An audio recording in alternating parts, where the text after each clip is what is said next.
Hello guys, and welcome back to Strategic Command World War II World at War with our Axis playthrough. In the last episode, we got over to September 26, 1941, and we took on the front with the Russians on pretty much every single side, took care of a lot of what we needed to do in the Atlantic, sank a fair number of enemy ships, reached safety at a port, and there's a couple more things I need to do. For example, this U-377 needs to go somewhere. It could just go up to this. This is a interesting line. It's very important because it directly controls probably the biggest source of foreign MPPs that goes into the USSR. However, it can be controlled by simply intercepting what America is sending to the UK and these other places, but that's where a lot of these MPPs come from. Not all of them. You could put more into this than you could put into here, I know, because I played both sides. But it's not as easy to just get around like that, so we might do this the sneaky way of going up here first, sneaky, right? And then like doing some raiding up here in the meantime. So let's give that a shot. We're gonna have to, of course, do the same thing we've done these other times and just kind of like rush up as such. I should move one of these out of the way in the meantime, especially set it up to maybe go westwards where it might be needed more. So let's move so that we're still adjacent to where we need to raid with that one, and take this and then just send it all the way up, because you can only move in a straight line. You won't be able to raid this turn, but it'll be in the correct location anyway. This one I could move further. I'm still not sure. It's close enough to Narvik in case it needs to, you know, go get supplies or something like that. And so that's all the subs taken care of Germany's side. Italy, we haven't looked too much at all. I've even gone as far as leaving their submarines untouched. Now, looking at Ethiopia, we have the 1st South African Corps still alive with one supply. Its friend has died. I guess it's being supplied only from Djibouti. I could cut it off, but let's go ahead and we're going to attack with both of these corps. Ugh, only 1 damage. Ugh. Oh, we took a damage? Ugh, gross. 2 damage. Once again, of course, failing to wipe out the enemy as we want. I could probably, if I just move up here, cut it off. I don't think it would be able to get anywhere it could reestablish its supply. At the very least, when its turn happens, it won't have supply. So let's try that. I'm going to move right here, and we're going to hope that this cuts it off, because I don't think it can get over here. Or he might be able to get here, but it would have to be running away then. And if it has 0 supply, I don't really know how far it could run. Because that's the thing, we need to kill this, right? I'm going to go ahead also and upgrade the 10th Garrison with Infantry Weapons 1, because we know it's under direct threat that this enemy Sudanese corps might show up again. I want to just deal with it with these 2 corps, but you know what? This is Africa, the war is slow, especially when you're fighting with 2 corps and 2 garrisons. And the garrisons have to stay put. There's nothing critical in terms of unit reinforcement that Italy really needs to spend points on this turn. So I'm not going to let this opportunity escape me to try to max out their command and control for 150 MPPs. I've already spent 10. That would allow me to have more effective HQs, improve the supply and combat bonuses in places like, well, in Africa, because that's the only place Italy's doing a lot of fighting right now, because I've just fully committed them to this, given how important of a goal Egypt is for this playthrough.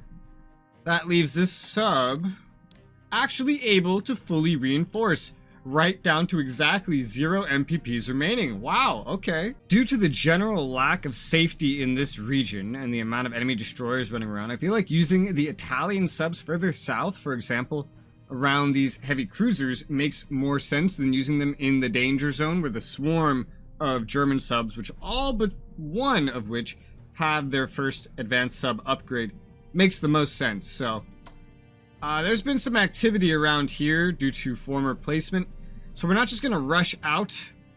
I think I'll pace this. We don't need to speed it up or anything. I could try that and just kind of get down here. That might not be so bad. Yeah, okay, let's do that. That works. It can't raid anytime it force marches anyway, but it's now arrived with these heavy cruisers and in a position to kind of protect them in case someone tries to just go directly north of them and attack them from there. So that's cool. The other one will head down south like that as well, just support these heavy cruisers, which I really hate that these start out in the middle of the Atlantic. Like, getting them back to safety is such a weird task. I didn't even bother. Like, this time I was just like, okay, let me just see how I can use them. And then I fucked up with supply and other things like that. And well, now here we are. Down in Egypt, we might do something a little silly, but I kind of teased it this earlier. We're going to take this core and move it forward. No, what do you know? We have a strategic bomber with a lot of upgrades. Oh my god. Okay, we're going to move this army forward, the first army, closer to the WDF army, which is... oh man. Everything here is so upgraded, Brits. I guess the Brits don't have a lot of stuff to actually dump their points into and pay attention to, so that makes some sense. We're going to attack the strategic bombers with the core, dealing 1 damage, taking none. Only 1 is like really sad if you think about it. Everything else just kind of getting in position right now. Oh, because we surround them so much, we've gone to being able to kill 2, lose 1 in this scenario, as opposed to 1 to 1. With the enemy WDF army sitting on this town, we have choices of, do we want to just sit here and wait until it runs out of supply? And that's it. That would take like 4 turns. That's a lot of time. It would be like 1942 by the time they're effectively out of supply. I could kill them by that point for more losses, maybe. Or I could wait, suffer theoretically no casualties if they're not aggressive, which they might end up being, for example, to this core. Try to break out. So, I'm really not sure how to handle that. We do need this town to really be able to push supply more effectively if we're going to push directly onto Alexandria and Cairo from this direction. This is really all the Italians are doing. So this is the full force of them. So I think I will be aggressive because, you know, it's going to cost MPPs. They're going to probably try to reinforce. And if they don't spend it here, they're going to spend it somewhere else. So let's go ahead and take the 5th Army here and do a prepared attack against the enemy WDF army. 2 damage dealt, just as I hoped. And we didn't take any damage at all. Okay. Now here's where it becomes riskier, right? Because now their entrenchment's down a little bit, readiness and morale's down, and that's probably going to keep going down. Do I stay on the offensive using blitz attacks? Or do I take my win of killing 2 and losing none and bring that into the next turn knowing they'll probably try to reinforce now while they settle back in, and they won't go after this core more than likely. And if they do, they're going to end up much weaker and doing not nearly as much damage, really, as if I had hurt my own armies trying to attack them. Do I take the luck? Let's assume that I'm going for that good ratio for now. Let's take the Turkish HQ and move that over to Mosul here. I want to see how this will affect supply. So 4, 5, 4, 5, 4, 5, 6, 5. Okay, what does that look like for next turn now? 4, 5, 4, 5, 5. Okay, roughly 7. It's a little bit better than it was over here. It'll be much better once I can sit this bitch on Baghdad. And until I can sit this bitch on Baghdad, supply here is not going to be great. And while the Turks have successfully occupied the country, they won't be doing anything incredible. Especially as supply of these places are going up naturally after that little rebellion shock. Some things here can be upgraded, however, like this core can get an upgrade. Just infantry weapons, no need for mobility at the moment. We have plenty of roads here. And our path to Alexandria is honestly really short. With the way that supply is going to spread in the region, there's not too much reason to avoid moving up the armies a little bit more, so that they're definitely in range of the enemies. Moving up to here is especially pretty smart, I think, due to the fact that there's a river here, and it's at a good defensive location. Second army move forward here, not really a defensive location, but it's something. I notice that the enemy doesn't have anybody in Basra. There's a Indian corps sitting in Kuwait. Maybe there's someone else in Abadan, but like Persia, Iran, is not involved in the war due to my securing of Baku.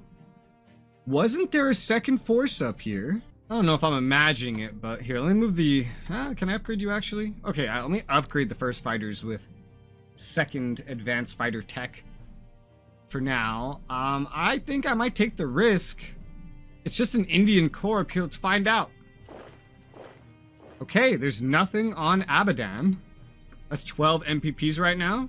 Whoo, it's like 3 per supply. It'll improve still. So there's no British forces in Iraq. If there was anybody else here, I guess they left. Why does UK still own this? I don't know. But I guess they left, and now the only thing that remains is this Indian Corps in Kuwait.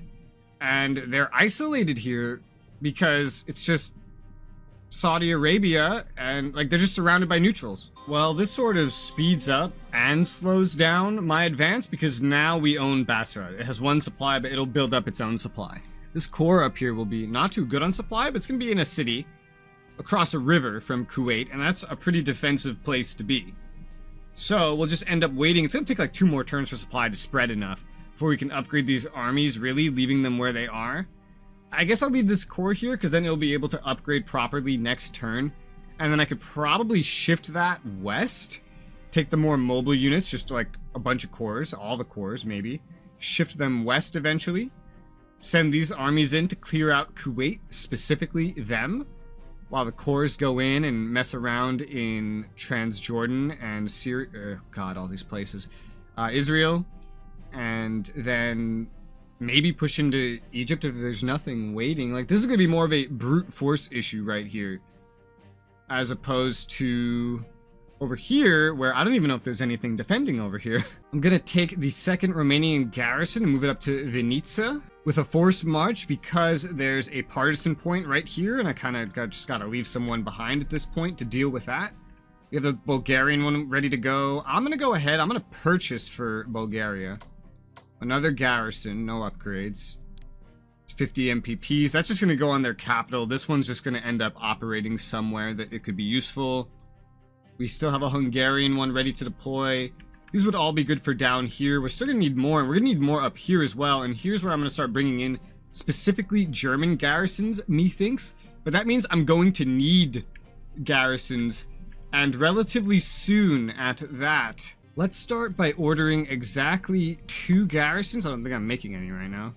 No, just Bulgarian. 2 garrisons for Germany. I don't really know if any of these special names matter. Sure, let's take Breslau. That sounds fun.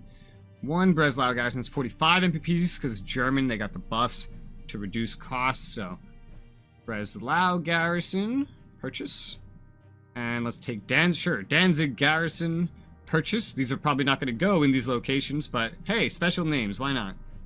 And so we got these 2 garrisons coming, and I figure one will be good for right here, covers both of these, or well, on either of these points, maybe right here is better. And then one be good for like right here, cover both of these 2 points. We're not pushing this way, so this shouldn't matter. We will still need more eventually. I'm just trying to pace things a little bit, because I also want to start some research. Namely, we could get more advanced fighter tech, we could go for long-range aircraft tech, both of these would be very handy. I'd say let's go for some more advanced fighters. That's 610 MPPs out of 2,000 research. I got 125 remaining to spend this turn. With 125 remaining exactly, I think I can finally go ahead and justify a purchase of a motor torpedo boat. This one singular destroyer is not really cutting it, and every time I risk it up here against a submarine like this, it's risking more than if I risked a motor torpedo boat. I put this off quite a lot longer than I'd want to, because I would love to send one forward here and try to stomp this sub out of existence as well. I'll have the maritime bomber to be able to handle that soon as well, I believe. December? Yeah, in December. But having a motor torpedo boat could still be handy. Oh, and speaking of giving it upgrades, I don't think that actually changes anything. No. It will arrive in December as well, so that's planning for the future a little bit. Trying to invest a little bit more into my naval efforts, because if I can purchase a motor torpedo boat and then justify pushing my fleet north because now they actually have some ASW capability, then I can secure this region from the Russians, especially as we end up advancing maybe by land over there as well around that time, clear it also with the assistance of the maritime bomber, and then get my full amount of MPPs from Sweden. It wouldn't actually really outpace the amount from Sweden. Sweden provides enough MPPs to make this worth it at this point. I didn't really plan for this in the long run, so now let's try to react as if we're the allies. First flotilla, motor torpedo boat, sure, all the upgrades we can currently give it. Leaves me exactly 50 MPPs, so you know what? Let's just say fuck it, go ahead and get the Frankfurt garrison. 1 more garrison, just a 3rd one, just to make sure that we have one ready to go.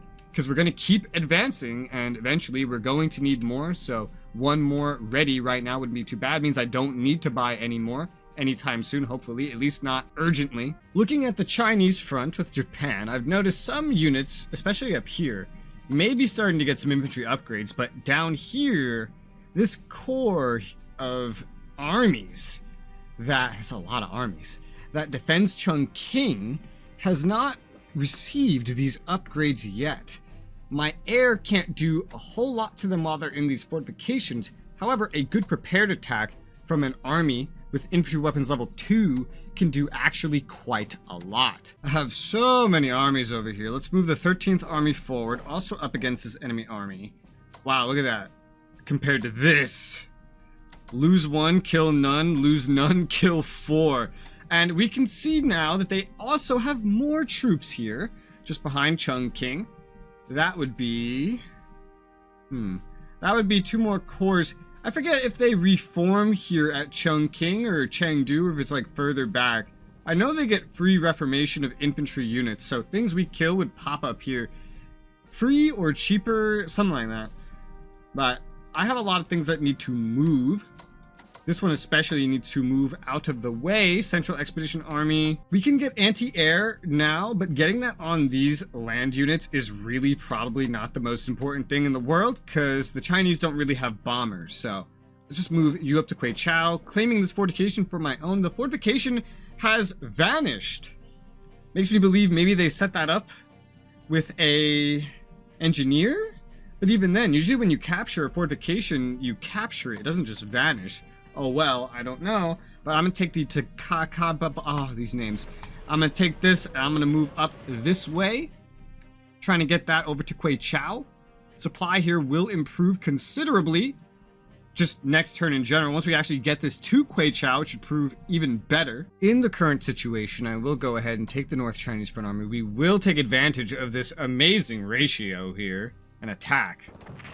Dealing 5 damage and losing none. That's even better than we were supposed to do. Now our air can even pull something off here if we want to do further attacks. I will swap in the 3rd Japanese army because we might be able to just kill this unit. We wouldn't really be able to push up aside from that this turn. You know, the movement in the mountains is just too limited, and we've already moved into their zone of control a little bit. Even if we do kill them, but 1 army dead, I mean, that would be pretty good. An army is 250 MPPs, even without any upgrades. My most powerful, most advanced, most elite, like 3-star tactical bomber is the one that has the actual capacity to hurt this enemy army, so let's try with that one. But of course, there are interceptors, but we have very good escorts, very good. Deal 5 damage, take 2. Ooh, that's not good. Deal 2 damage, take none. Okay, well, this will need some reinforcement next turn. Not this turn, next turn. They just keep reinforcing this fighter over and over. It's taking massive casualties all the time. Reinforcing fighters is not cheap. A lot of their points must be going into this. And it looks like, basically, no matter how we try to tackle this, we can finish this off with 1 attack with no casualties. So let's try that. Okay, 3 damage dealt, none taken, and this field/fortification is open. They might just move somebody else into it, but that's a whole army dead. 250 MPPs of theirs gone. I'm gonna take the 1st Corps, I'll move that onto Pakoi. Take the Indochina Expedition Army, I actually put that back on Nanning, just in case, because it would be better to operate it from there, rather than waiting for supply to catch up. Let's take 2 more turns. Don't know when Thailand's gonna join. Also, still don't know when I'm gonna initiate this war. We're basically ready, but it's still September, it's early, and with the current plan, it's like, well, do I want to almost double America's MPP production? Because then they're just going to start spending it. At what point does it become worth it for that extra 75 MPPs and getting the morale back? We're at 91%. I forget when the debuff happens, but I don't think we're really too much at risk here. I'm gonna move the Mutagashi HQ and move that south to Tainan, get it ready in somewhere that would be more convenient to transport it from, because it would be more likely to get down to Bangkok the moment they join us. I want to get that set up as soon as possible, as I'm also assuming, of course, that the Thais won't spawn with their own HQ. I don't know what they spawn with, and that's really the problem. It's part of the problem. It's why I'm doing this playthrough. I'm gonna upgrade the core on Peking Infantry weapons level 1. It has a chance to upgrade, so I can give it AA since it just has a decent chance to upgrade anyway. It's very cheap for this kind of a unit. I haven't been upgrading it just due to limitations of points, because I was just kind of pouring everything into getting ready in the Pacific because I really had no idea how to manage it. Now I have a pretty good idea how it feels, how it works. We also need to get rid of this corps. It's probably going to go out to the Pacific. I think I'm just going to mainly take care of China right now by using armies and just use my corps for Pacific related things. I feel like that would make a lot more sense. I've talked about this already to some extent. So I'm going to go ahead and just force march this over towards Foochow for now. But it's going to need to be replaced because it's sitting next to a partisan point. So I'm going to operate the 8th garrison right over there. And you'll see right there is the partisan point, meaning we're going to need more garrisons. It's that time again. Let's transport the 13th garrison over to Shanghai, where there is also a partisan point that needs to be filled in. But we're going to need like even more than this. I'll take the other tactical bomber we have. We're going to bombard this enemy corps here that's already damaged. Dealing 2 damage, taking none, no enemy escorts or run. I'm going to give elite reinforcements to the newer air army fighters here, this one. And I'm also going to give some elite reinforcements to the medium bombers that we have here as well. 34 MPP is crazy. Rather than use them, I'm willing to start allocating more MPPs to this realm. The time being, we're going to reinforce the 37th Army back up to full strength. And we're going to take the 17th Army and attack this enemy corps, dealing 4 damage, and they didn't run away. Ooh, would you look at that? Guess we'll swap it out then and take the 11th Army and wipe out that enemy corps. It's another 150 MPPs worth of units dead, plus an upgrade that they paid for. Of course, like I said, they do reform for free for China. That is a buff they get. So that's unfortunate, but we'll take the 6th Army and attack the enemy 5th Corps. Dealing 3 damage. We take no damage. They also have infantry weapons upgrades, so that's why I thought that would be pretty smart to do. I believe that as things go, China is going honestly really, really well. Our presence of air power gives us an advantage that the enemies just cannot really compare with. And we're making constant progress, either in killing units where they stack them up, or even territorial gains in entire regions like southern China here. We've pushed up, taken Queichao, and are now making progress towards Queiqing. So, or Chungking. So I'm going to take the points we have, and I'm going to research more logistics. 100 MPPs to do that. That's fine. Nice and cheap as research goes.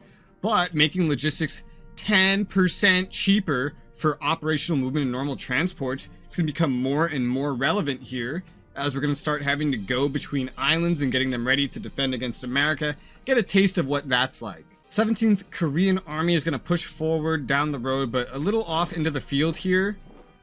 Ooh, and we can see there's an enemy garrison running around. Where are you going? Are you going towards Hanoi by any chance?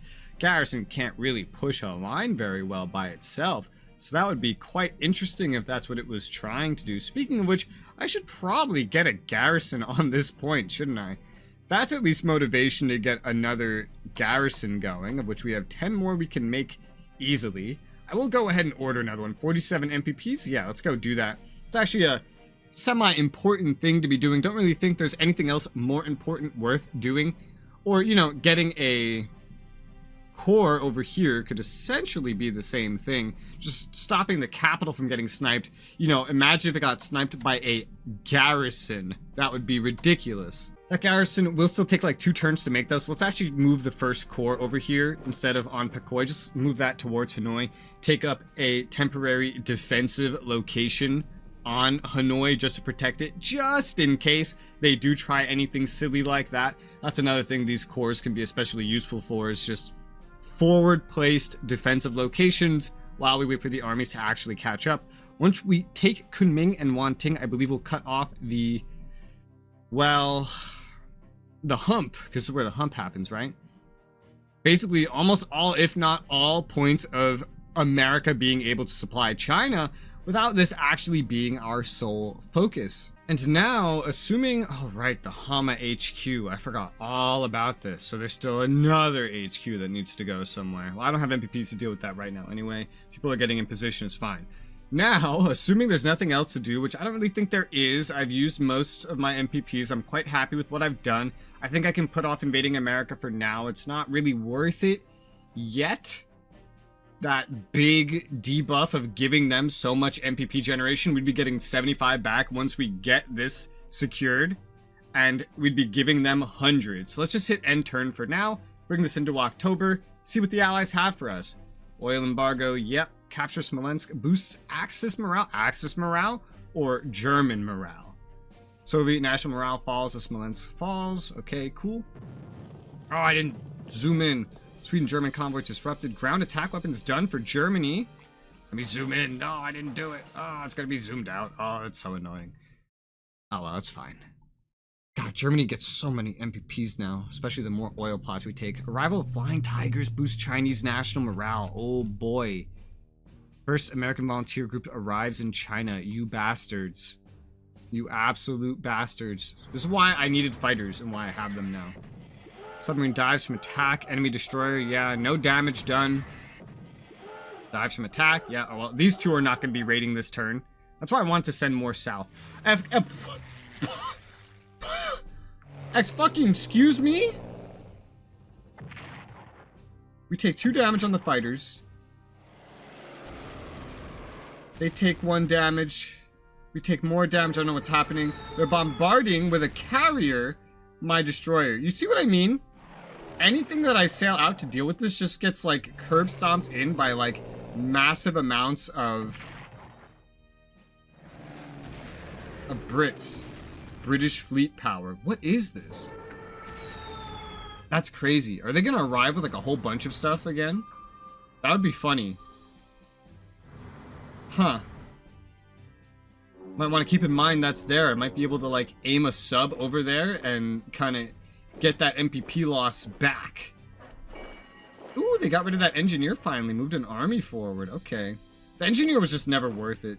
There was like upgraded units that I could kill or vastly injure instead. Reinforcing near Kherson. That garrison is pushing forward. Oh my god, are you fucking crazy? Good thing I'm moving this corps over here. Good thing I moved this army more forward to be able to deal with that. They don't know what's over here, theoretically, right? I mean, they might. Maybe that's why they're advancing with the garrison. Oh my god, this sub is getting surrounded. And they have another carrier. They're bringing the carriers back out. They got more carriers. They're gonna risk all their carriers, dude. Ooh, and the British fleet is coming back out in the Mediterranean as well. Okay, very aggressive naval actions by the Allies this turn. Some bombing. I believe that's tactical bombing. Ooh, and they're being aggressive to our corps in Basra from Kuwait. Yeah, I would too. That corps is not in the best position. Special forces reappeared. This guy's running, but he can't get far. We can potentially find 2 enemy carriers in and around the UK that are not gonna be... Oh, they just died from attrition! That's awesome. That's hilarious. That are not going to be the best defended. We may have taken some damage on a destroyer, boo-hoo, but we are going to be able to potentially find 2 carriers and maybe kill 2. I think I already killed 2 of them with this big sub battle in the Atlantic. I might be able to do this with 2 more depending on what movement looks like. Luxembourg rejects unification with Germany in a plebiscite. Don't know what that means, but they did it. They rejected unification. Oh well. How dare they? Okay, alright. 11 loss from USA, UK to USSR. This is where we're getting a lot of them. Yeah, oh yeah. Okay. Okay. That was probably the worst turn for me in many turns. And that's saying a lot because that really wasn't that bad of a turn. We lost some things. We're just not used to losing anything, really. The Allies have been so passive and inactive. And when they do aggressive things, it's like this, where we can definitely find a carrier and sink it now. And what did we lose? 6 points off a destroyer? That's nothing compared to the, like, what, 400 MPPs that a carrier costs. But that's all we have time for this episode. So, hope you guys have enjoyed. It is now October for For now, thank you guys very much for watching, and I'll see you on the next one.